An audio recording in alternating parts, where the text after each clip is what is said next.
Guys, so I hope this will be clear and I hope that recording will be okay. I think that should be clearer than the Google Meet one that we always have on the web dev one, which should be okay.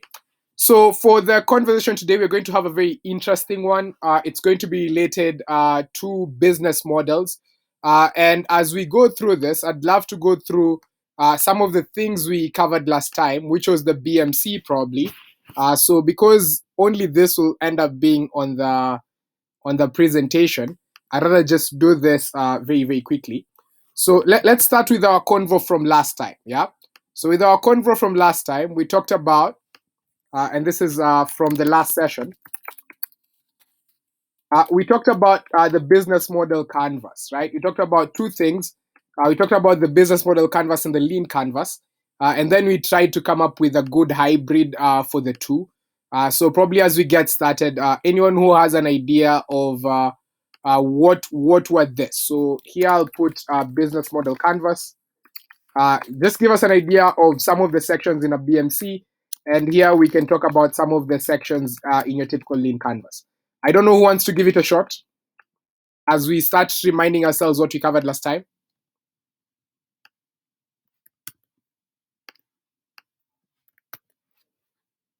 Anyone who wants to give it a shot? Should I pick on someone? I think Jacqueline, you were there last time. Just tell us, what were some of the key sections of the business model canvas?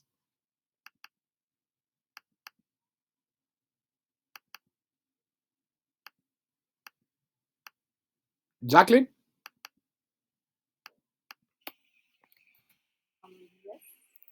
Go ahead, just give it an attempt. Yeah, go ahead. Partners. Okay, so we had partners, that's right. Uh-huh. Tell us the ones you can remember, and then we'll try fill up the ones you can't. Okay. Value proposition. We had value proposition for sure. I'll put this above here.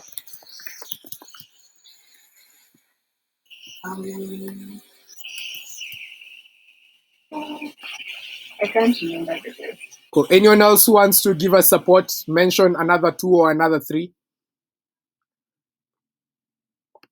Anyone else who wants to give us support and mention another two or another three? Luanga?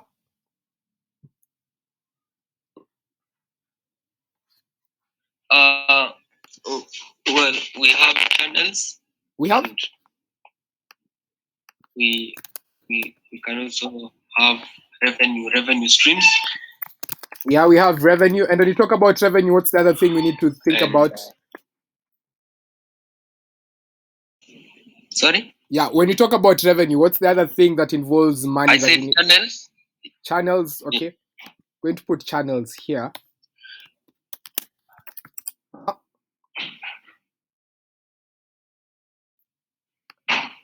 Very, very quick one. When you're making revenues, where is your... Yeah. I can't hear you clearly. I said channels. I also said revenue streams and resources. Okay, so we have key resources here. I think this should come slightly above partners. So we have key resources. That's okay. I think you're totally right. I think the only question I was asking you is, when you think about revenue, what's the other thing that comes to mind? Whenever you're making cash, you're also spending cash. So cost structure, whenever you talk about revenue anytime, you should definitely always jam it up with the cost structure. I don't know, for some reason that key in my keyboard is not working. Cool. Customer segments. Okay, cool. Customer segments, probably the most important one here.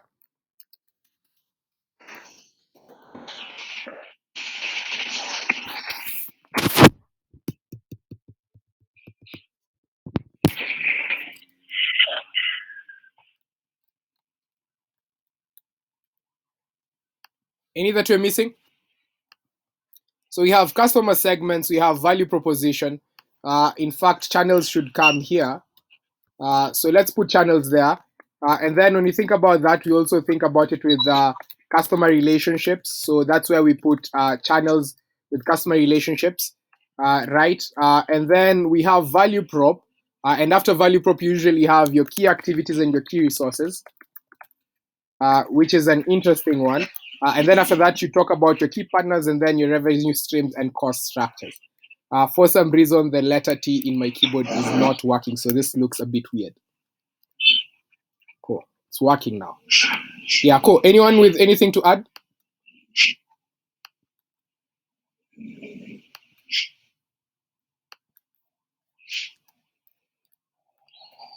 Cool. So those are the key ones for business model canvas. Always try to remind yourself more about them at any given point. So that's that. Now, can someone remind us what we had on the lean canvas side? They're pretty much similar in one way or another.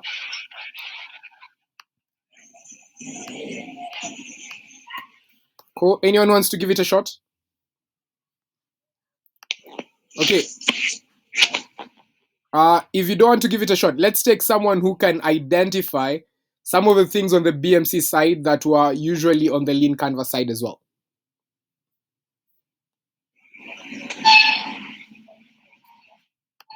Let me pick on someone who might have been there as well.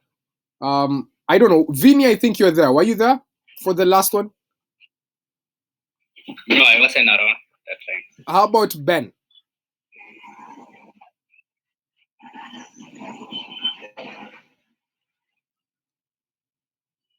Okay, so anyone who wants to give it a shot, who might have been around last time, what are some key things on BMC that are available on the lean canvas? The cost structure and revenue streams. Okay, so this will always be there on pretty much any sort of canvas. They're very, very important for any business. Cool. Which other ones will be there?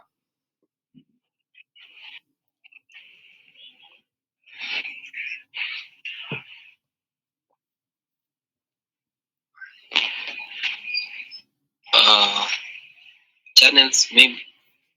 Yeah, channels are usually very, very important. Actually, when you think about channels, they always go with customer segments. You always want to talk about your customer segment and how you reach your customer segment. So channels and customer segments very, very key. Which other one definitely has to be here? I'll put Customer in relationships. customer relationships. Not necessarily. I would say a lot of people give more focus to channels, but this is equally important. That's why you added it to the hybrid one. Value proposition. Yes, value proposition. And I'm going to add value proposition with the key resource because the key resources usually affect the value prop. However, on the lean canvas side, we usually call our key resource the unique.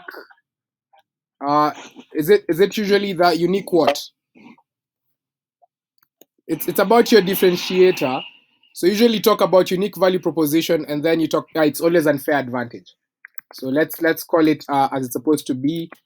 So we always have unfair advantage, and then these unfair advantages are usually pegged to your unique value propositions. Yes, someone's saying something.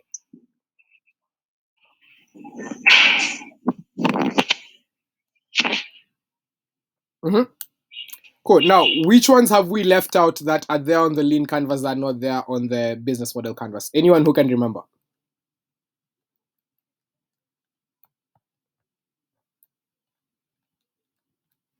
Anyone who can remember?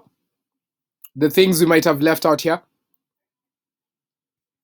Cool. The big difference between the BMC and the lean canvas, what was it? One was problem leaning. The other one was just generally business operations leaning, when you think about it. This one involved the key activities, key partners. I don't know why I deleted that. So key activities, key partners, and key resources. Whereas this other one had, this other one had a focus on problem, solution, and the like. So what are some of the sections that you're missing out? Of course, I'm talking about problems, so I need to include that there. So you always needed to talk about the problem you're solving. You always needed to talk about the solution that you're introducing over here. And all this would come before you talk about your unique value proposition, Yeah, and then your unfair advantages, and the other side you had your customer segments and that. So if you guys can remember the structure, I'm trying to order it with the structure here. Probably you can check up the resources we still have on that channel. Check it out. So after problem, we usually talked about existing solutions when it came down to the lean canvas. So very, very key thing. This is a bit sad with my letter too. Go ahead. Someone's unmuted. Go ahead, Shadrach.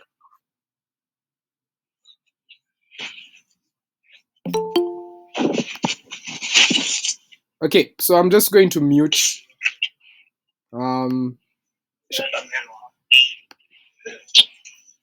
Okay. Awesome. So let's go ahead then. So when we came down to this side, we said it's more problem and solution facing. So one, you want to state your problem. After stating your problem, you want to detail some existing solutions to that particular problem. After that, you want to state what your solution will be.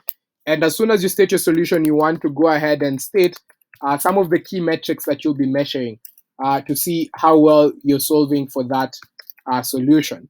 And once we get that, we talk about our unique value proposition. And sometimes you're always asked to go ahead and talk about like the hybrid concept. Like, is it like an Uber for dogs or something of that sort? Not necessarily the most important one, but value prop is very, very key. And after value prop, you want to talk about your unfair advantages, which are the same as key resources. What do you have as a company that others don't have that allow you to fulfill your unique value proposition? So they're the same two key resources, just different wording on this front. And then you talk about how you reach your customer segments and how you reach them through those channels. So what are your customer segments and how do you reach them? And that's where the channels come through. And finally, we always close it off with the revenue streams and cost structure.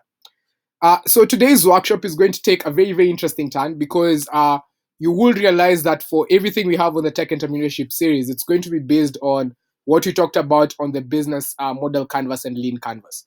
We're always going to talk about certain factions of this. So probably it's very hard for us to ever talk about problem or how you create your solution because that's how you formulate your vision and mission. It's going to be different from company to company. We don't expect to be creating problems for you. You need to be researching problems in the market and then deciding what they are. So there's usually that. So no one will ever talk to you about problems, but you should always have an eye for problems as an entrepreneur because the whole goal of creating a business is to either make money for people, make life easier for other people, or just solve a particular problem for people. With the lean canvas, it's usually problem focused when you think about it. So problem and solution usually comes from an individual business perspective. But when we start talking about things such as key metrics, unique value prop, your unfair advantages, your channels, your customer segments, then all of a sudden you usually have a framework to follow. And today we'll decide to focus on that framework. So today we'll actually be focusing on the revenue streams and what entails different business models that different startups can employ across different industries. And the week after that, we'll get back to, that's the next session is going to be on unique value prop, where we'll talk about how you're able to solve for customer needs and what is the value proposition canvas that you should be using to be able to articulate the value prop for your end customers pretty well. Cool. So today we're going to have such an interesting session around that. I hope you guys will be able to enjoy. Once again, I'm going to ask you guys to contribute as much as possible because we'll be talking about what that business model entails, right? Before we talk about some of the key metrics that come with each business model. This session is a rather short session, but it's really a good eye to understanding different ways you can make money with your business. And once again, remember, today we are tackling the revenue stream side of that BMC. And the next workshop is going to be on value prop before we get to key metrics on a future workshop as well. But today we'll just talk about the key metrics for the business model. Anyways, cool. Awesome. So whenever I ask through a question, all you can do is you can always unmute and answer it. I think I'll ask anyone in the chapter team, in case people are dropping in comments, because I don't want to switch screens a lot. You can always read them out to us, whether it's a question or whether they're answering it. Cool.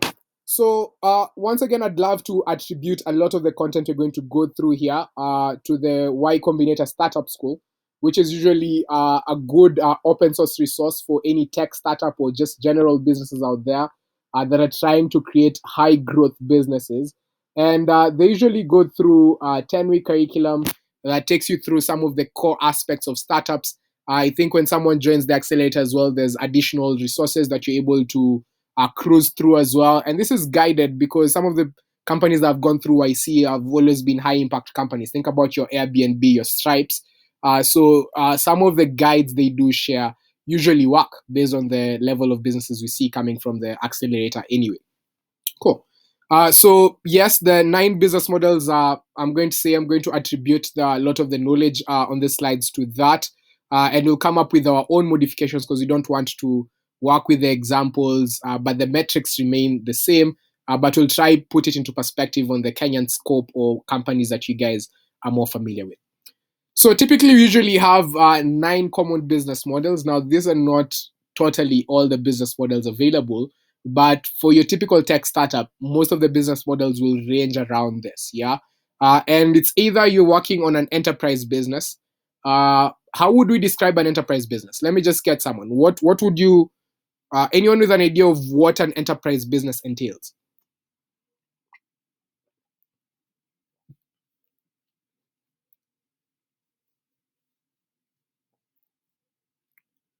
Cool. So enterprise businesses will be businesses that are reliant on contracts from other businesses. A good example of such a company would be SpaceX, right? You're building rockets, but you're selling it to NASA. So you're essentially you're in the enterprise business, even if the government in that case is your customer here.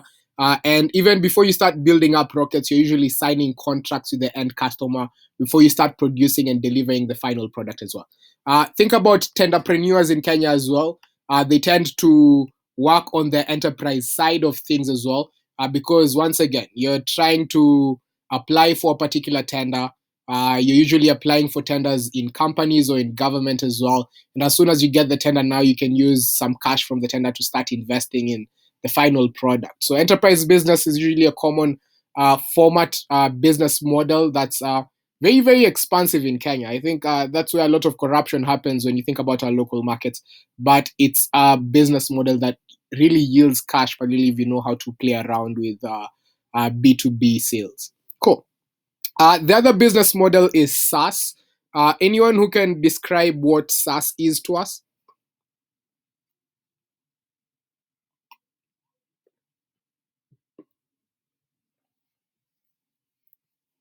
Anyone with software as a service side? Software as a service? Could you just give us like a general description of what software as a service means? Okay, so it's more of letting out or leasing out your software, being a vendor in a way, but still supporting your clients. Awesome. So you're one-off purchase. Yeah, you're totally right on that. With software as a service here, you're leasing out software to individual clients, either on a monthly or annual basis, and they keep using it. These are very, very common businesses that we see online. This is where a lot of the tech boom is based. Think about I need email automation for my business. So someone goes ahead and creates MailChimp, where that allows me to send automated emails. That's software as a service. The only thing I do pay is $15 per month to access the features of that service month in, month out. So SaaS is another business model that's quite common. A lot of tech companies usually employ this. Cool. Let's go to number 3, usage-based businesses. Anyone who's familiar with usage-based businesses, you don't have to explain it fully. You can also give us an example if you think you understand it from an example perspective. Mine is a question. Is usage-based the same as these companies that bill you monthly, like the electricity and water companies, that type of entrepreneurship? Yes, I think where they offer you I think you're totally right. You're totally right with that. For usage is, yes, you're billing people either monthly or annually, but you're only billing them based on their usage, and you always define like what usage is for you. So a good example is electricity tokens, right? Or previously, or just, it doesn't have to be a token where you buy tokens. It could just be using electricity per month, and at the end of the month, based on how much electricity you used, and you're measuring this in watts, you have to pay. So your revenue model is based on cost per kilowatt or something of that sort. So it's entirely usage based. when you bring it down to tech, the companies that use usage-based business models the most will tend to be cloud companies. Once again, cloud companies do not have a minimal, like this sort of structured subscription model that you think about it. Usually you're saying, I get a virtual server, and in that virtual server, I'm either taking this number of GBs per month, right, based on the size of my application, and I either have a bandwidth, or rather the number of users who are visiting my site is, let's say, 1,000 or 100,000. That number will always change. So you'd see cloud platforms do not charge you like a specific fee per month. It's going to be based on the storage you're using or the bandwidth that had to be transferred on your site per month as well. So it's entirely based on usage, the same way you'd use water or electricity or anything else. Cool. So usage-based businesses is also a very key business model that a lot of people are employing, mostly for services where you expect a lot of what do you call it? A lot of changes in usage from month to month, and it's not as linear as the others. So electricity, my usage from month to month does change based on some of the equipment I have or things I have within my household. So that's when you employ a usage-based business. Cool. Now, subscription is the easier one to talk about. Anyone who can explain subscription to us or give us an example?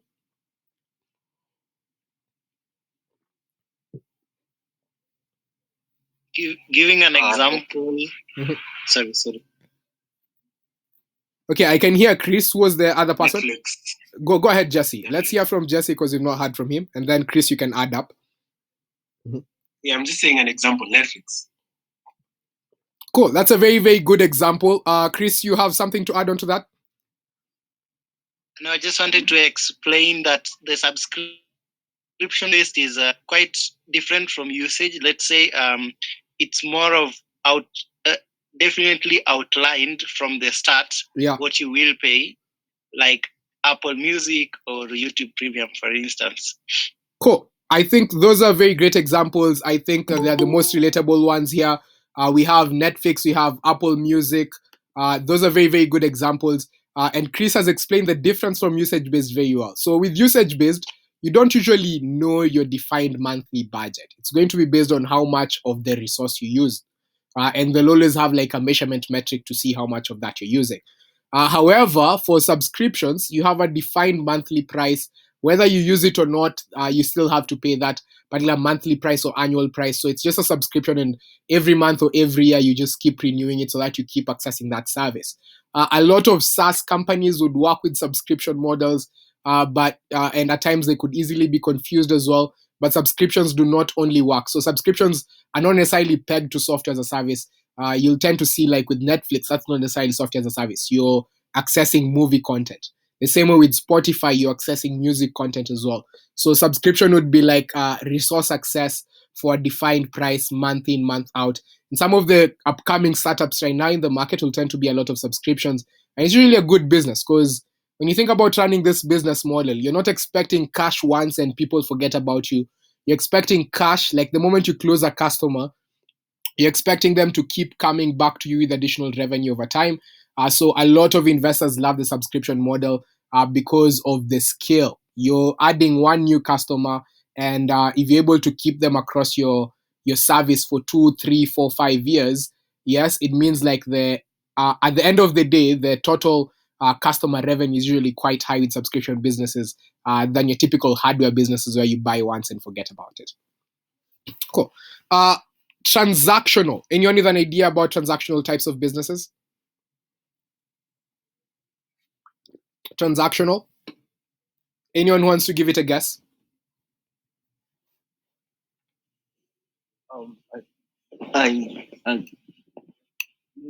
Brokering.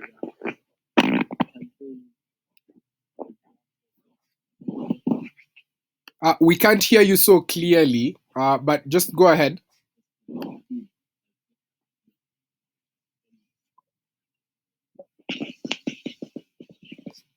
Luanga, if you can type, that would be good. We can't hear you clearly. You can type in what you're saying or the example you want to mention. Luanga?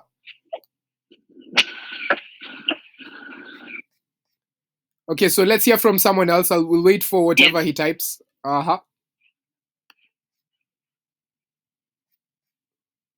Sorry, I was saying. Yeah. Brokerage. Brokerage can be an example of transactional or purchasing in. Okay, you could say yes, brokerage are usually examples of transactional types of businesses, and it depends with what you're brokering. Let's say we are what do you call it, like a stock trading mobile application, and people are trading stocks through us. So there's this big transactional volume of the number of stocks bought and sold on our platforms, but that's not our cash. It goes to the buyers and sellers, but you're usually charging like a transactional commission over there. So a good example would be brokerages. I would say that's a good example. But I think the more common example for a lot of people will be payment processors. Think about M-Pesa.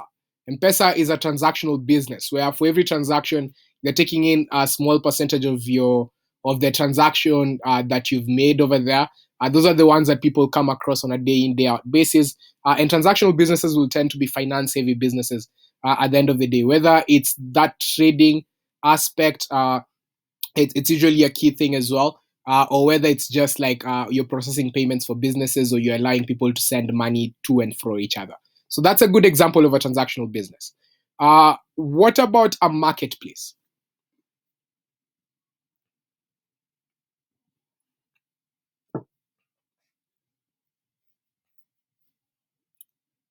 Let's talk about marketplaces.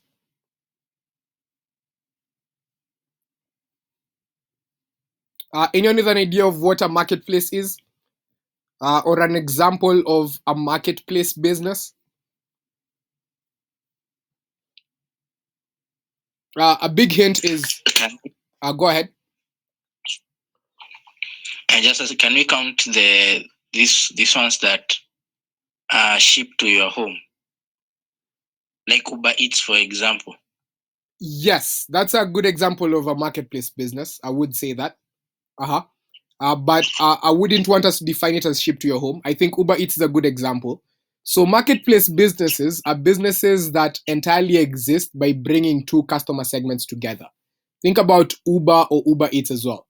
So we have drivers on one side who are independent, and you have people who want to have taxis as well on the other side. They're also independent. So the entire business is by just creating a platform for these people to interact and creating the rules around that interaction. Uber is a good example. When we talk about Uber Eats, the interaction is between restaurants and users. And you tend to realize these companies do not own the restaurants, they do not own the taxis. They're just there to facilitate the transaction in the marketplace. And usually they'll end up taking a particular commission off of that service as well. So those are a good example of marketplace businesses. I think the most dominant marketplace business from early on has always been Amazon, whereby we have people who want to sell products on one end. So those are small businesses.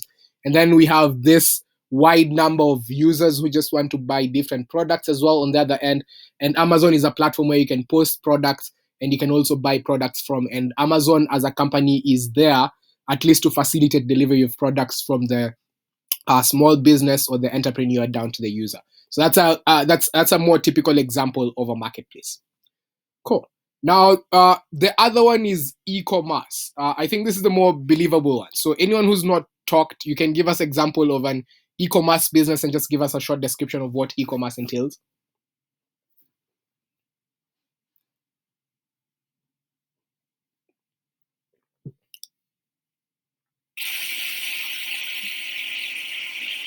Okay, it's a type of business where individuals buy and sell goods by the internet.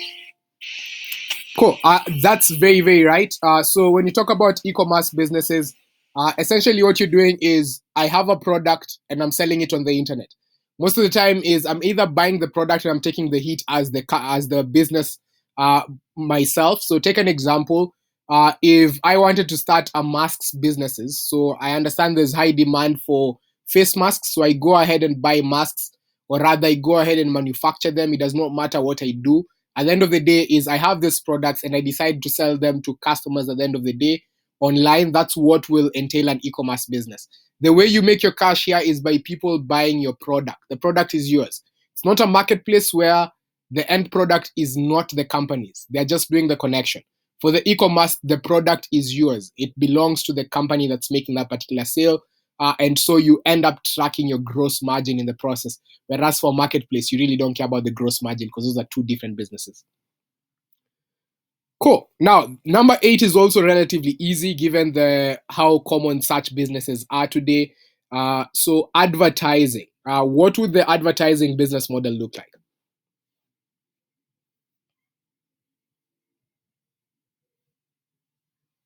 Anyone else who's not talked to can talk to us about advertising?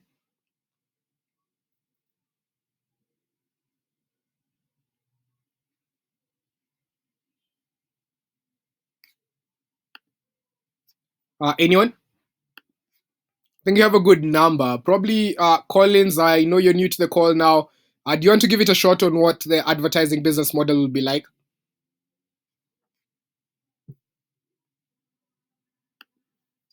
Or anyone else who wants to give it a shot? Go ahead, Vinny. Hello, I think it's just about promoting a product. Okay, what do you mean by just about promoting a product? I think maybe the brand wishes to promote their merchandise or something like that. Okay, Just have a basic knowledge. Yeah. I will say yes and no. One, of course, you're right, it does involve promotions. But two, I'm going to take it away from, I want us to really define what the brand wants to promote their services is like. Cool. So for advertising, and you'll tend to realize a lot of marketplaces involve advertising as well. This is where I create a product for consumers. I don't charge these consumers anything, but how I make revenue off of these consumers is by allowing other businesses to advertise to them. And a good example is Facebook. Facebook is a platform that's created for users who want to interact. Let's think of Instagram or even TikTok, people who want to consume content, but these users are not paying anything. So the only way for this platform to generate revenue is by them asking businesses to come in and sponsor ads onto the platform. So that's the whole advertising model. You're allowing other businesses to promote to a user base that you already have on your platform.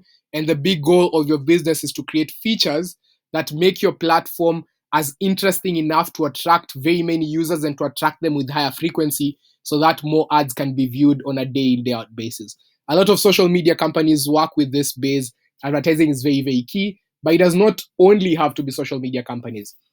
A good example is the Amazon marketplace. We have buyers and sellers, but because Amazon has a platform that has a lot of users who want to buy goods as well, they don't only allow the users to list their products, they allow the users, or rather the businesses, to also promote their products and allow them to appear higher in the listings as well. So it's like a good hybrid between the advertising and marketplace business as well.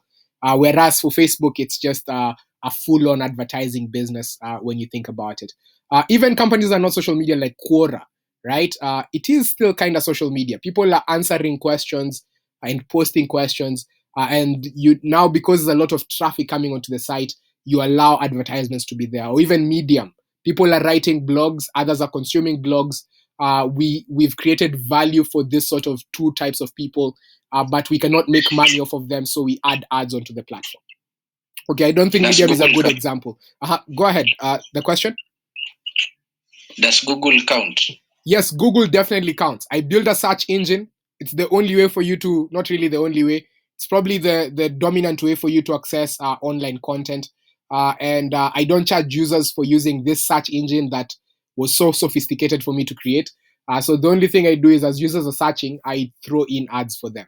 So your typical Googles, even Apple does have an advertising scope when you think about the app stores, when you think about it, or Facebook, Snapchat. Most of them, most tech companies, I think a lot of big tech do rely on advertising in one way or another if they have listings where users have where there's a lot of traffic coming in.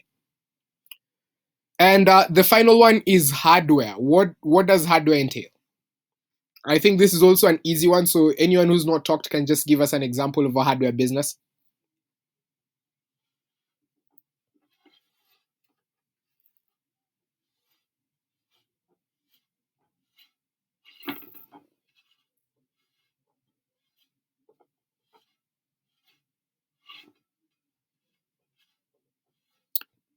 Cool. So, with the interest of time, I'm going to talk about it. So, unlike most of the other business models we've talked about, which have entirely been tech-based, but we're not necessarily seeing moonshot products or products that you have to go ahead and develop by yourself. In the hardware business, you need to have a physical, tangible product that the end customer needs to receive at the end of the day. Probably for enterprise, we might have touched on this a bit, but enterprise could be a lot of things. It could involve a physical product, it could involve a service, it just could involve a lot of things. It's just as vague as that. But with hardware, this is whereby I'm selling a particular tech product, and there's some physicality to it to an end user. And there's different ways to do this. A good example is your phone, right? Whether that's Infinix or Samsung is selling you this product at the end of the day, and the moment you buy it once, you forget about it. The next time you go to them is when you want a new phone, or when your phone is spoiled or dead or things of that sort. So hardware businesses are probably the ones that are not as aligned to us, but they still involve a lot of hard tech. And this is where it becomes interesting. For actualization of certain tech products, let's take an example for those of you doing data science. One of the key problems that a lot of people are trying to solve with data science today is driverless cars, right? And I could run a driverless cars company as an enterprise business, whereby I create models and I'm able to sell these models to companies that have the infrastructure like Uber, right, who want to try it out. So that could be one way. Or I could go ahead and develop the hardware that takes up my AI models for driverless cars and build cars, or I build a system or the camera system for tracking roads, so that at the end of the day, I'm not necessarily selling software, but rather I'm selling a physical product with this software embedded into it to the end user as well. So that hardware business is also a very good example of how you can capture value. And usually people just pay for one transaction, but to be creative, because people always are scared of one-off transactions when it's too high, you can always add in loan payments, as you see with a lot of vehicles. When it comes down to buying vehicles, it comes down to buying houses, you're also seeing this sort of mortgage payments as well. And even when it comes down to phones as well, in other economies, people are also buying phones on a subscription model, whereby you get into a payment plan as well. So with the hardware business, you're selling a physical product. You want like cash the moment you give someone the physical product, but it does not mean you're closed off of trying some other business models with that physical product as well. Cool. Another good thing about hardware businesses is, with hardware businesses, as we see in the world today, it also allows you to implement other businesses before. Most hardware companies are either also selling software, or rather the hardware needs to go with software. And this software, people tend to either charge it as subscription or usage based as well. So when I buy my phone, let's say my phone already has an automatic SIM card, then all of a sudden I have a usage based thing involved over there.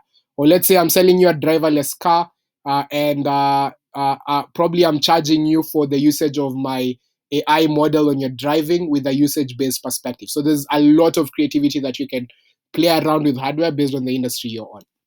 Cool. So we've gone through some of these business models. Probably the next thing for us is to understand, for each and every one of this business model, what are some of the key metrics that you as a company need to be measuring to check whether the business is successful or not?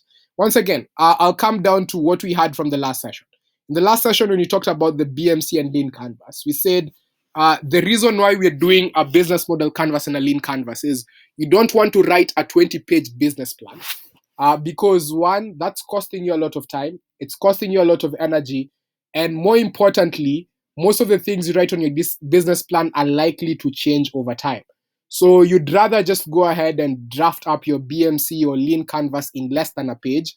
But what we say, the most important thing about drafting it as a page is each and every single month, or every 2 weeks, or every 3 months, you're gauging the success of whatever ideas you had written down, so that after that time frame, you can alter out the things that are not working and try to introduce new ideas. And that's when we came up with the lean model perspective, where you build, right, based on whatever you ideated on your BMC.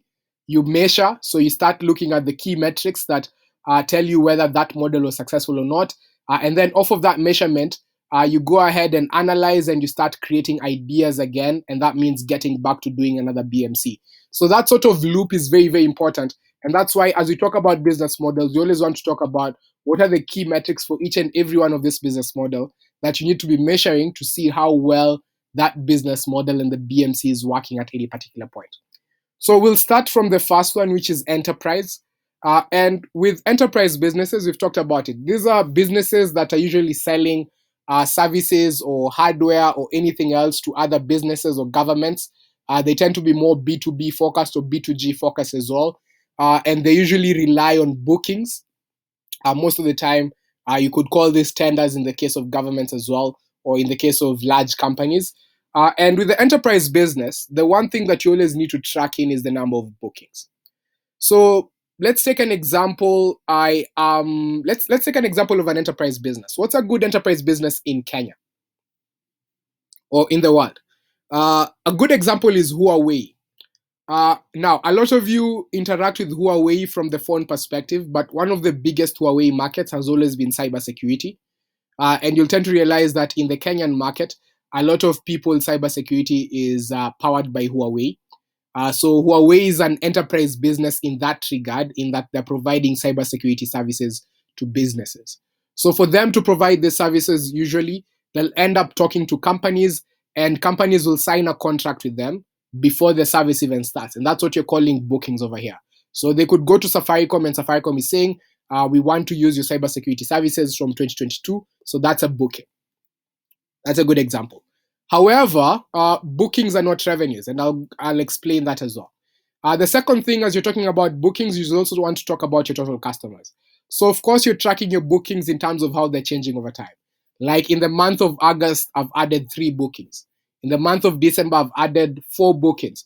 However, all across my entire lifespan, the number of active bookings that I have, or the number of active customers that I'm servicing at the moment, is also another key number that you always want to track. You always want to track how many customers are you serving at any given point. Cool. Let's take an example. I'm a web developer, and I create a web development agency.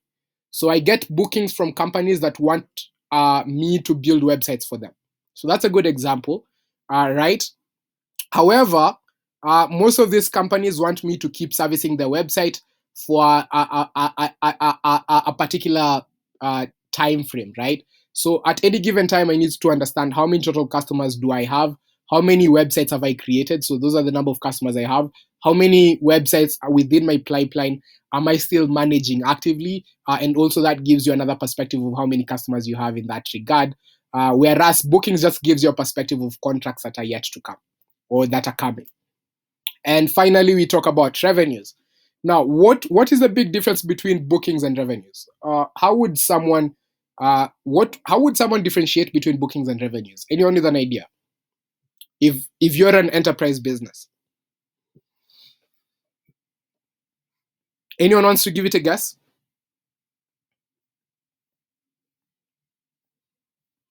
Pardon. I think someone wanted to give it a guess. Okay. I'm saying, can you come again? Okay, what is the big difference between revenue and bookings when it comes down to the enterprise business model?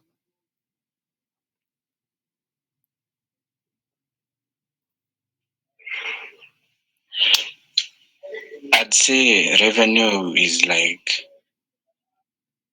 the one that either has already happened, so the transaction has already happened, you've given the service and they've paid back, or it's like it has been confirmed. But bookings, bookings can be cancelled eventually, but if someone books and does not cancel and the whole transaction goes through, that is what you can take as revenue. But something that has just been booked is simply a booking. You can't use it as revenue. Okay, so one, I'm going to say this about booking. I think Aseta, you're slightly almost right there, and I'm just going to talk about 2 caveats over here. So usually when people measure bookings in enterprises, you do not measure bookings until you have a final contract signed and everything is confirmed, and you know that the only thing that's remaining is the work to start. So a booking is a tied contract that you'll be delivering services for this company. And usually within that contract, you also need to have terms on If someone decides to leave through the contract, are there any particular fines or things they need to do? So there's always that, and you're always kind of legally backed as well. So someone cannot sign in a proper contract with me to become their web developer like next month, right? So that's a booking by itself. It's a contract. It's written down, legally stamped as well. If you want to go the extra mile there, and if they break off and they go against the contract terms, let's say we said, if you don't pull through with the web development, then you'll just have to pay like 25% of the service as well. They just cannot cancel that contract unless you had allowed for free cancellations within that contract. So it's usually a very tight contract. Any booking that's just like let's say a handshake agreement for future stuff, that's not a booking. That's your own agreement. It does not count as a booking until you have this sort of legally binding contract where you can take them to court in case they decide not to go ahead with it, unless your terms are slightly fluid in terms of how well you take it in. So a good example is SpaceX is providing rockets to NASA. So NASA has already confirmed a booking of 2.6 billion to SpaceX. When you think about it, NASA cannot just pull out of that contract just like that. No. That cash is already expected by SpaceX, but SpaceX cannot count it as revenues. Yet the only time they count it as revenues is when you deliver the service, not when the customer pays, when you deliver the service. Because at the end of the day, NASA might end up paying you the $2.6 billion 3 years from now. But whenever you deliver the service, even if it's like 1 year in, that's when you count the revenue. So yeah, it's the same way as the web development thing. I get a booking from a customer, right? And we have this signed contract. If I've not started the work, that's still a booking. It's yet to be done. The moment I've started and delivered the work, I count that as revenues, right? Even if I've not been paid yet. And that's usually the thing. So the moment it counts as revenues, then all of a sudden on our finances, we'll count that as accounts receivable if you've not been paid yet. Or it's going to be cash at hand if you've been paid already as well. And we'll go through some of these financial terms when you get to the financial workshop. But it's always nice to understand that revenues is always attributed to work done. Bookings always attributed to contracts that you expect to do. So work has not yet been done. Cool. Let's talk about software as a service. So the enterprise is a good example. What will be some of the key metrics that we want to measure when it comes down to software as a service?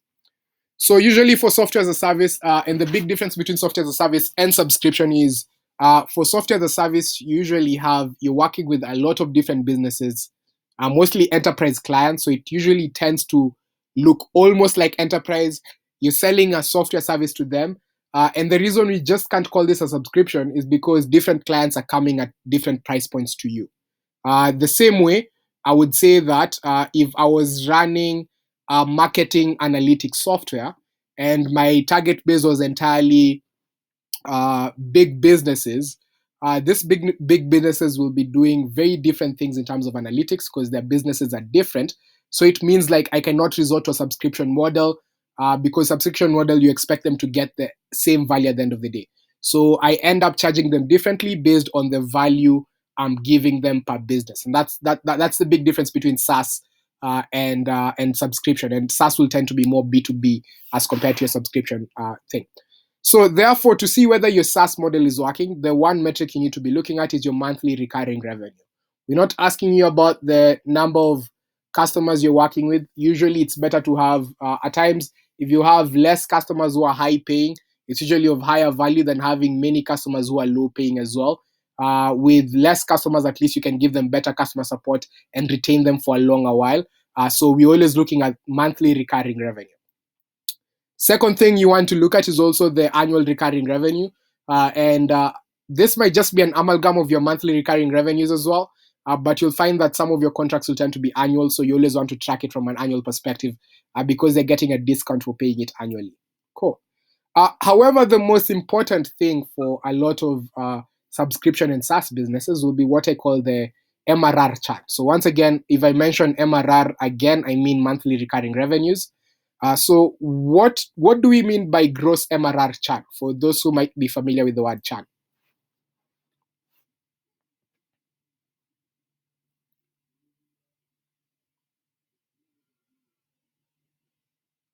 Anyone?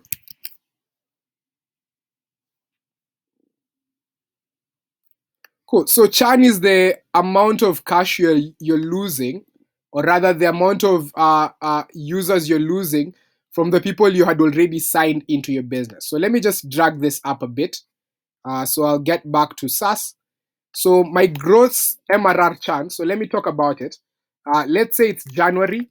I have 2 clients, and all these 2 clients are giving me revenues of 500,000 Kenya shillings. Let me just call it 5,000 bob, right? And then I go to Feb, right? I add a third client, and this third client pushes my revenue to 2,000. However, we have one client who decides to leave, and they leave with revenue of 1,500. Awesome. So when I'm talking about my monthly recurring revenue, my MRR from January, you can see my monthly recurring revenue. If you think about January and Feb, is still 5,000, right? Because I'm now getting 5,000 in Jan. Here I'll be getting 6,500. So my monthly recurring revenue, the one that has already recurred, is 5,000. At least I'm sure with that, and I can see that it's growing over time because it's growing by 500 in this case. If I minus 1,500. So there is recurring revenue. I'll give that to you. But it's always nice to measure out this churn. How much churn am I losing from my monthly revenues each and every single time? Yes, of course, you're always adding, and that will be the other thing you want to measure. What is the compounded growth rate of your monthly recurring revenue? So you'll see that a lot with subscription businesses. But as you're measuring the growth rate of your MRR, you always want to measure the loss rate of your MRR. That is, how many customers are you losing and how much money are you losing on average for each and every single customer. And that will be our final thing. So those are some of the key aspects for SaaS. So you want to measure your MRR, your ARR. You want to measure your churn, the gross MRR churn most importantly, because you always want it to be based on revenue at the end of the day. But most importantly, whenever we talk about enterprise businesses, SaaS businesses, or any B2B businesses, usually have a sales pipeline. This sales pipeline takes a long while, right? It involves people who you're paying salaries. And at the end of the day, based on the number of customers you're acquiring and based on the expected total customer revenues you expect, you always want to measure your paid CAC. That's your customer acquisition cost. You'll always see people calling it CAC as well. And here is how much does it cost you to land one customer. And usually we always compare this number to how much is one customer giving you over a span of time. So if I'm selling software as a service, probably usually get a client and I spend about $1,000. That is the sales reps that I'm using, the tools that I'm using, the amount of transport logistics or meetings that I had to work through with the clients to get through to them, right? So there's clear cost, but this cost makes sense if the expected value from the customer over a long period of time will tend to be way more than the customer acquisition cost. So if my customer acquisition cost is 10,000 shillings, but the customer will end up giving me like 5,000 bob, and usually my customers stick around for the next 24 months, then that paid customer acquisition cost is actually valid. It means my business is actually active. So it means after 2 months, I already get back my customer acquisition cost, and the extra months, based on averagely how much customers stick with me, will entirely be the extra revenues that I'm getting if I slash through the CAC. So the only thing I'll check out is how much am I spending on my software when you think about your cost structure. So these are probably the main things. People don't care about your gross margin for software because software is usually scalable. So usually the amount you spend for 1,000 people does not differ very differently the amount you spend for 10,000 people. Yes, there'll always be some change, but the rate of growth of your cost is always way lower than the rate of growth of your revenues. And that's why we don't usually track that metric primarily. But the one thing that we need to track primarily, because your revenues are the ones that are growing very significantly, is how much is it costing you to get that revenue in the first place. Let's go to the subscription-based model. Now, based on what you've seen with SaaS, based on what you've seen in enterprise, what do you think are some of the key metrics, success metrics, that any business that's running a subscription should be looking at? Anyone with an idea? Let me hear from you guys. Now, this is easy because I've gone through SaaS.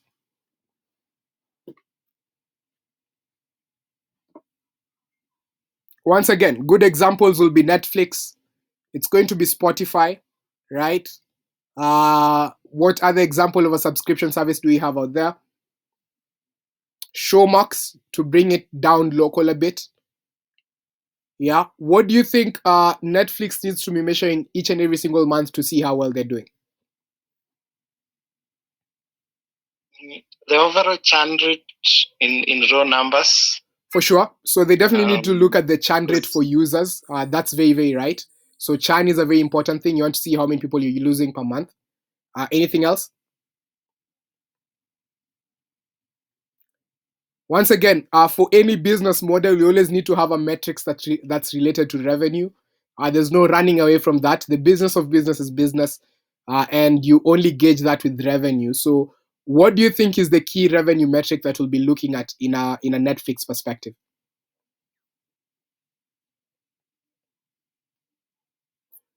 Cool. So just like SaaS with a subscription model, of course, we are still looking at monthly recurring revenues. And you always want to break down your monthly recurring revenues based on your subscription so that you see what plan is working more than the other. So it's always nice to also do A/B testing across plans and prices to see what's yielding more value for you. But the key thing, that's when you want to optimize your business over time. And we'll talk about KPIs later on. But at the end of the day, you always want to measure your monthly recurring revenues. There's no two ways about that. Cool. The second aspect is you always want to measure your compounded monthly growth rate. So with a subscription model, we always say that once you acquire your customer, they always stick with you over a long period of time. And that's the big thing. So only measuring MRR does not necessarily help us. It helps us to understand how is this MRR growing over time, or rather, how many users am I adding each and every single month. So a good example of a company that's going public very, very soon is Robinhood, and they're a stock trading commission-free platform, right? And they make cash per user. They make $108 per user typically. So if you think about their MRR will tend to be that $108 per user times the number of users they have typically. So in 2019, they had 7.2 million users, right? So it means in 2020, we definitely need to go ahead and measure how many new users are they adding? What's their growth rate? And as a company, they moved from 7 million users to 17 million users. And by just understanding the growth rate of a company, you now start to understand the big potential of future revenues for that company because you know MRR is entirely tied to the number of users that company has. So if it had an MRR of, let's say, 200 million in 2019, by understanding this growth rate, I already understand that with 17 million customers, this MRR has grown by the same rate as the customer growth, or probably almost similar. And with that growth rate, I can already estimate what I expect them to make in 2021, 2022. Of course, you also want to involve market forces onto that. So your growth rate is usually very important for subscription businesses because once you add a user, they tend to stick through with you. But at the same time, no matter how many users you add, and I'll get back to what Chris has mentioned, you always want to know how many of them are you losing. So if I'm Netflix and I have 1 million users today, and every month I have a growth rate of 10%, so every month I'm adding another 100K users next month, and then the month after that I'll add 110K users, after that I'll add 121K users, so that's a consistent 10% growth month in, month out. But as I think about growth in terms of new users I'm adding, I also need to think about the number of already existing users that I'm losing, because this also affects my MRR very, very greatly. So if I have a growth rate of 10% and a churn rate of 2%, my business is doing well. It's not a big problem, yeah. So I'm adding 100,000 customers every month, but I'm usually losing about 20,000. So like the difference will always be 80,000. But we call dead products that have a churn rate of I'm losing 100,000 customers every month, but then I'm only gaining 80,000 of them. And over time, it means that's a dead service because you're not fulfilling the customers who you already have. So you probably need to look at your product at the end of the day, not even market your product anymore. Try to improve your product up to a point that the churn is low so that you can get back to marketing efforts. Cool. And of course, when it comes on to subscription, you also want to look at your paid customer acquisition cost. The other thing that I'll also want you guys to look at when you go for a subscription-based model is what's the total expected revenue per customer. So how long are they sticking with you onto the subscription? Are they subscribing typically for 2 years, 3 years? When you do this analysis, you start to see the averages as well. and based on the total revenues they give you over that time span, does that make sense as compared to the paid customer acquisition cost you did? Cool. That's for subscription. Now let's go to what do you guys think would be marketplace? Anyone with an idea? Give it a tough guess.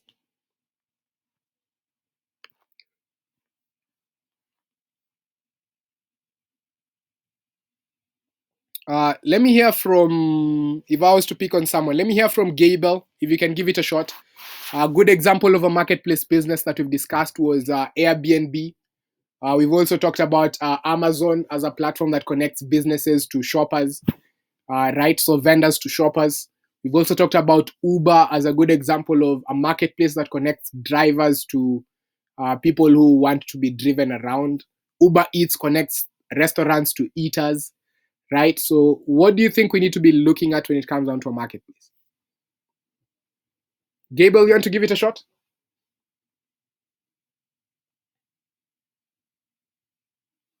Anyone wants to give it a shot?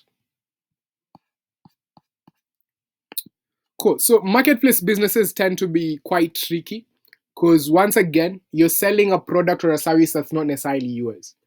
But to see how popular your platform is, you always need to measure the value of that product that's being transferred. So if I'm definitely Uber, I'm selling services of the driver. That's a taxi service that's not entirely mine to users, right? But the cash that's being transferred there, most of the time, is not my cash in the first place. However, it's a very significant metric to see how popular your service or platform is in the first place. If Uber does not measure the total amount of rides that are there on the platform, and pretty much the number of rides based on the amount of kilometers, or rather the price that people are paying. So it's like this person had a ride of 400 bob, the other one had a ride of 1,000. So I need to compound all this to understand what's the gross merchandise value. So what's the gross value that's being transferred on my platform on a particular basis. However, your business model is reliant on commissions. You're charging the driver a commission of, let's say, 20% for every service they sell through your platform as well. So the merchandise value is the value you speak to the market, but you as a customer, you're thinking about your net revenue, and your net revenue will tend to be your commission rate times your gross merchandise value. So if Uber charges drivers 20% for the cash they receive from customers, and they end up having rides worth $1 billion on their platform any given month, as Uber, the net revenue they've made is only 20%. So that will be the revenue they report on their books. But at the same time, when you're talking to investors, when you're gauging the value of your business, you always want to look at that gross merchandise value because it makes you understand how popular your product is. Are people using it? And then net revenue is now, are you able to reap value from you connecting these two people on that particular marketplace? Those will tend to be the two most important ones. But once again, in any marketplace, I don't necessarily care about, you definitely care about the number of active users you're getting on both sides. But what's more important is the volume of transactions that these active users are adding to your platform. So it does not matter if Uber adds in 2 new customers tomorrow. Let's say Uber had 10 customers today and they add in 2 new customers tomorrow, and these customers end up only booking 1 ride. That's like, yes, you could go ahead and say you have a 20% growth rate in customers, but that's a very stupid metric. The more important metric here is based on these additions, like how is your net revenue growing over time? Or how is your gross merchandise value growing over time? The better one for you to track as a company is net revenue, because at least that's money in the bank for you. So how is that net revenue growing over time, month in, month out basis? Because some companies will have 1 million users, but and they're adding 10% each and every single month, but they're adding low value customers, whereas others could be adding 1% customers every month, but these customers end up having like a compounded growth rate on revenue of 20% or 30% or 50%. That's a very big difference in terms of company value. So for any marketplace business, your net revenue compounded growth rate is more important than your daily active users compounded growth rate. It's more important than that because you could get low value users who do not add to your key core revenue or your merchandise value. Cool. So the thing that you now need to look at on the user perspective as you track how much net revenue you're growing from time to time is now, are you able to retain these people, right, who are speaking value in your marketplace? So you always want to measure churn as well. But the key thing is you want to measure it as a percentage. What percentage of users are you retaining on your platform? And in a marketplace, you have two sorts of users. In Uber, I have the drivers and I have the riders. So I want to look at my retention rate for riders. Are riders liking the service that the drivers are providing? So am I retaining most of them? And I also want to look at the retention for drivers as well. Are drivers just signing up for my service and then disappearing the next moment? User retention makes you understand whether your marketplace is working and whether you have value on that particular marketplace economy. Cool. And finally, you also want to look at your paid customer acquisition cost. Most of the time in a marketplace business, you're spending more on acquiring the users who will buy services on your platform rather than the people who will add in the services to your platform. It's very, very important to get them, but most of the time you won't spend as much because people are looking for additional revenue sources. But if you're spending anything to acquire customers onto your platform, you want to look at the customer acquisition cost. However, the big difference right now is I won't be looking at my customer acquisition cost with the gross merchandise value. I'll be looking at my customer acquisition cost in relation to the net revenue I do get as a customer. A good example of a transaction here, and I'll probably have to write this down here, is let's think about I have 10 customers, right? And all these customers end up buying 10,000 worth of goods from my marketplace. Let's say Uber Eats. So they end up ordering 10,000 shillings worth of orders using Uber Eats as well. However, I'm spending 1,000 bob to get each and every one of these customers. Cool. So for me, out of this 10,000 as a company, because I'm not the restaurant that's offering the service, I'm charging them a 10%, right? I'm only charging them a 10% commission. So it means like at the end of the day, I'm only getting 1,000. Cool. Now, at the end of the day, you understand that my net revenue for 10 people is 1,000 bob, not 10,000 bob, even if this is the gross merchandise value. So my customer acquisition cost should definitely be below 1,000. If it's above 1,000, then my business is not making any sense. So my customer acquisition cost should always be below this 1,000. There's no two ways about it. So if it's 200 or 100, it does make sense. If it's 1,000, it does not make sense because I still have other expenditures as a business.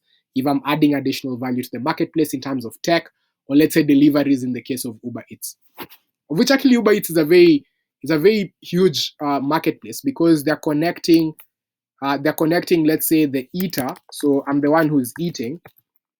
They're connecting them to the restaurant. So let me call it the rest here.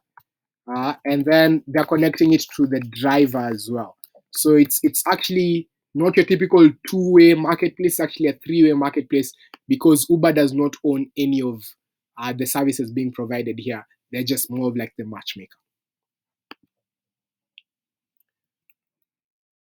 Cool. So now let's go to the next one now, and that will be your usage-based businesses. Now, this tend to be quite tricky because usage-based will have different metrics based on whatever usage business you're looking at. A good example of a usage business will tend to be cloud companies. But to make this as relatable as possible to you guys, let's think about it in form of electricity companies. Cool. So typically speaking, we always want to measure revenue. So one, we'll always look at our net revenue. So that's the one thing we always want to look at. At the same time, you also want to look at your revenue compounded monthly growth rate. So how is this revenue growing from month to month? Very, very key thing. Once again, it's usage based. You don't care so much about daily active users. You care more about the usage statistics. And this usage statistics will tend to influence the compounded monthly growth rate for your revenue. Cool. The other thing is because the users are the one adding the usage metrics for you, I don't care more about the user growth. I care more about the revenue growth, right? The usage growth in this regard. But it is very important that I'm retaining these users in the first place. So if I have 100 customers in January, if I end up having 30 customers by December, that's a very bad product. That's a very, very bad product, even if the compounded monthly growth rate of revenue is going up. because it means at the end of the day, if I'm not retaining any of these users, all of them are going to die off, and this net revenue is not going to be existent anymore. Cool. However, most usage businesses, there's usually a cost pegged, and that's why they're charging a usage stats. It's not necessarily your typical subscription, it's a cost pegged. For Kenya Power to disseminate electricity to me, there's a particular cost per kilowatt, right, that they're incurring for them to charge me this other cost per kilowatt. So if they're charging me 100 bob per kilowatt, it's definitely very, very key that their gross margin, rather the cost per kilowatt that they're incurring as a company is less than 100. And usually how well your business is doing and how well it can generate revenue is based on what's the gross margin of your business. So for Kenya Power, that's a highly technical business. The gross margin will tend to be between 10 to 30%. However, for cloud businesses, which are still usage-based businesses, their gross margin tends to be 50 to 70 at times if we start ignoring the team as well, because they have these server resources that can easily scale very, very well, and they only buy hardware once, but they can support a lot of businesses at once. So they usually have higher gross margins than more technical businesses like electricity, where your power plant is very expensive. Just getting the kilowatt to the end customer is also expensive with wiring and the likes. So your gross margin does tell you how well your business is doing when it comes down to usage-based businesses. But at the end of the day, it's also your paid customer acquisition cost. I think I've talked about this a lot. Any business should be measuring their paid customer acquisition cost. Particularly if you're using paid channels such as Google ads, Facebook ads, or things of that sort, you always want to know how much does it cost you to get a single customer, and does it make sense in relation to how much revenue a single customer is giving you. Now, this one I'll drop it as a challenge to you guys. What do you think are some of the key things we measure in transactional businesses? Think about PayPal, think about Stripe. Let's bring it more local. Let's think about M-Pesa as a business.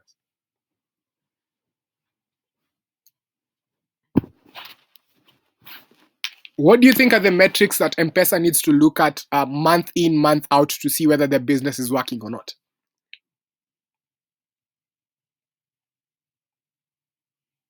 Net revenue. Okay, so there's revenue. It's going to come in somewhere, right? How are they charging revenue? They're charging it as a commission on transactions. So there's another key metric that we need to look at because that allows us to estimate our revenues.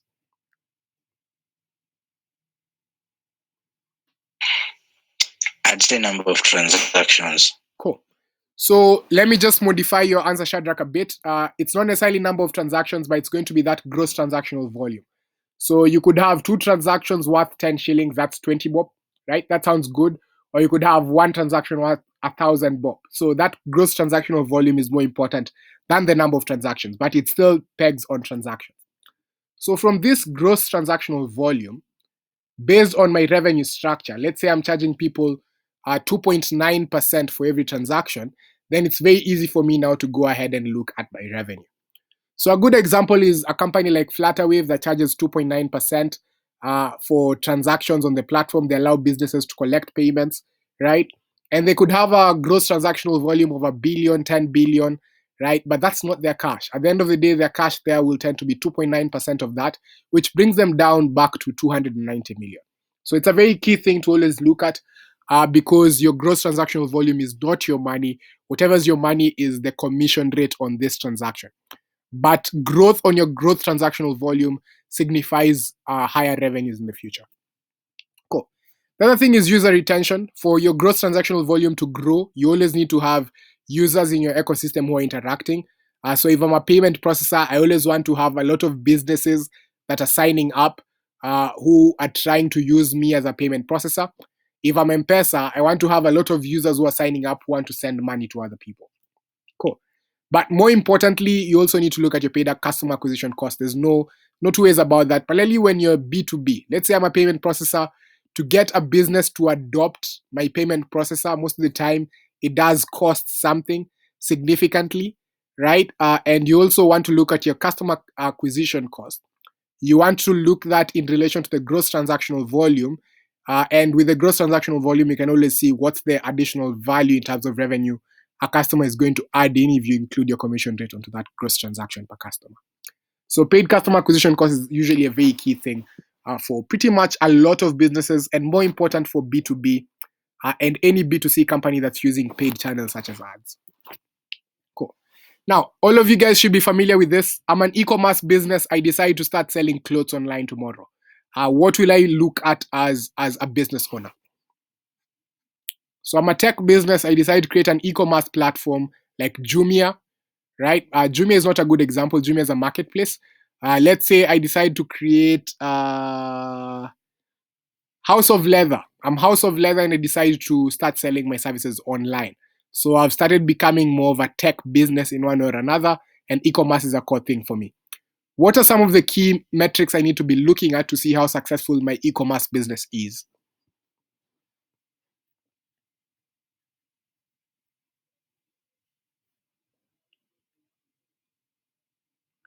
Cool. This one's the easy one, guys. This one is what people do when you're understanding a bit of like basic finance. What am I looking at for my typical e-commerce business? The same way as transactions. Go ahead, Luanga.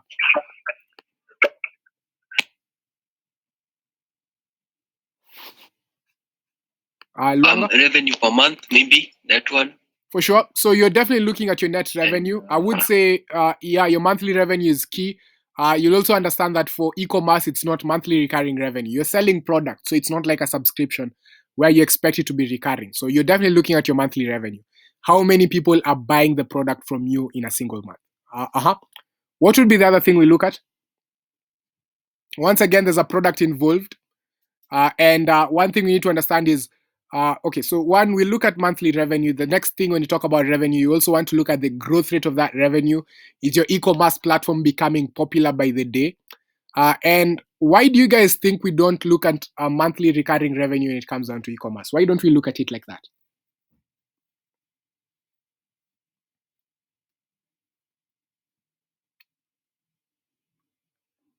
Cool. So the clean answer here is, with a lot of e-commerce products, if I buy a phone today, I don't expect to buy it the next year or the year after that. The wait time that I'm expecting after buying a product is usually very different. Whereas for subscription is, if I'm subscribed to Netflix today, I still expect to be watching movies next month and so on and so forth. So that's a big difference between your e-commerce and your other businesses. Here you're selling a product that you don't know for how long the end customer is going to look at. Therefore, your e-commerce businesses will tend to be quite heavy on marketing day in, day out, because people are only buying products like once. It's not a subscription. So they tend to be marketing heavy. And that's why your growth rate matters. And this growth rate will tend to be influenced a lot with your budget for marketing.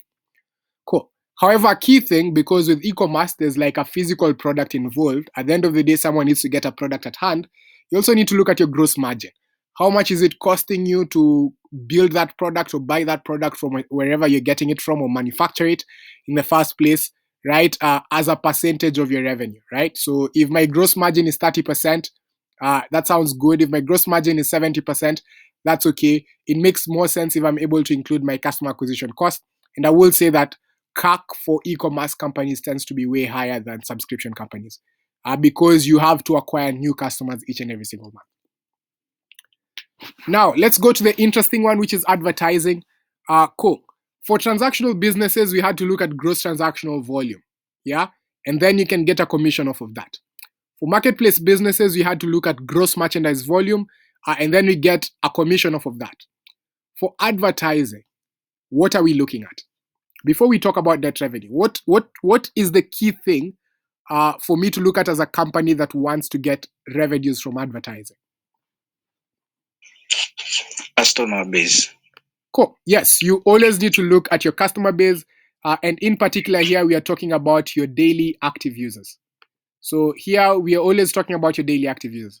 And it does not have to be daily. It could be monthly, weekly, but you don't want it to be more than monthly. Anyone who's now telling you about annual active users, that's a stupid business when we talk about advertising as a revenue model. Usually the common ones will tend to be daily, weekly, and monthly. Monthly is pretty much the last one you need to look at. For bigger businesses such as Facebook, daily active users matter more than monthly active users. Whereas for a company such as Pinterest, monthly active users will tend to matter more than daily active users. Cool. So once I understand my daily active users, even if I'm not making revenue, I need to look at my monthly user growth rate, even if I'm not making revenue. A lot of advertising companies do not make revenue until they reach critical mass. So people only decide to invest money in the business or keep up the business if you have a growth rate that's growing significantly over time, because advertisers will only look at you the moment you have critical mass. The same way as being a YouTuber tomorrow. If you have a YouTube channel with 1,000 subscribers, no company is going to reach out to you, right? And does it mean you're not doing well because you don't have revenue? No. Probably you're doing well because you're adding 100 subscribers every day. So you have like a 10% growth rate each and every single month, which is actually good, because it means at some point you'll reach 100,000 viewers, and then all of a sudden companies will start reaching out to you. So a lot of advertising companies, you give more focus to your active users and not revenue. Revenue becomes a focus once you already hit critical mass and you're now starting to look to monetize your active users. And that's what a lot of companies are doing now. Facebook spent almost 7 years with no high losses as well, but their user growth rate was significantly high. And now they've reached a critical mass where all they're doing is just adding the cost for advertising as well, right? Day in, day out. Because the moment you hit critical mass, advertisers will not complain about the price. They just have to accept your price because users are already on your platform. So if I'm the only person with access to university students in Kenya, right, and I have access to 100,000 of them, I can decide to charge you $2 for every customer you want to access there, or $10, and I really don't care because I know I have a monopoly on users. So your daily active users is more important than your revenue because you can always switch up your prices day in, day out. Cool. Now, once you hit critical mass, and you can start tracking this even before you hit critical mass. Once again, your daily active users will be more important, or rather your monthly active users, your MAU, your DAU, or WAU, those active users will be important. But once you start getting ad revenue, then you want to start tracking your net monthly revenues as well. If you see there's a demand of advertisers coming onto your platform, then you probably want to increase the cost per ad as well. That's usually what big companies do. And as you start getting more users as well, you also want to increase the cost for ads as your platform is becoming more of a monopoly in the market as well. So it's usually demand. It's usually just price on demand, but you also want to track your net monthly revenues. And finally, you also want to track the growth rate of your revenues once you hit that critical mass. Cool. Good examples of companies that do this will be Twitter.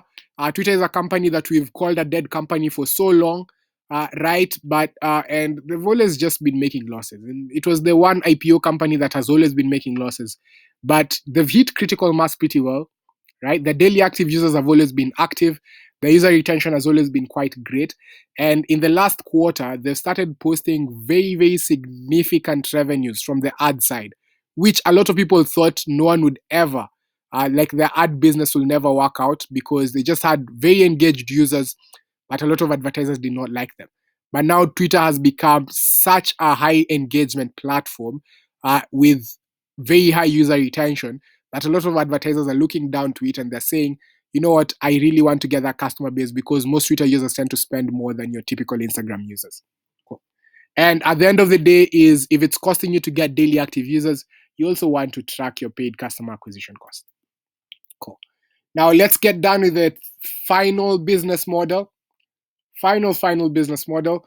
And this is hardware. And with the hardware, you want to look at monthly revenue, just like e-commerce.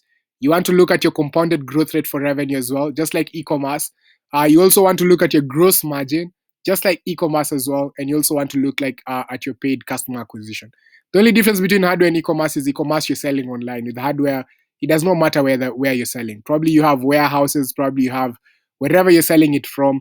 It's a physical product, and you're pretty much tracking the same metrics. These are your traditional businesses anyway. Cool. So based on that analysis of the key metrics we cover on pretty much all businesses, does anyone have a question in regards to some of the things we've been able to cover today?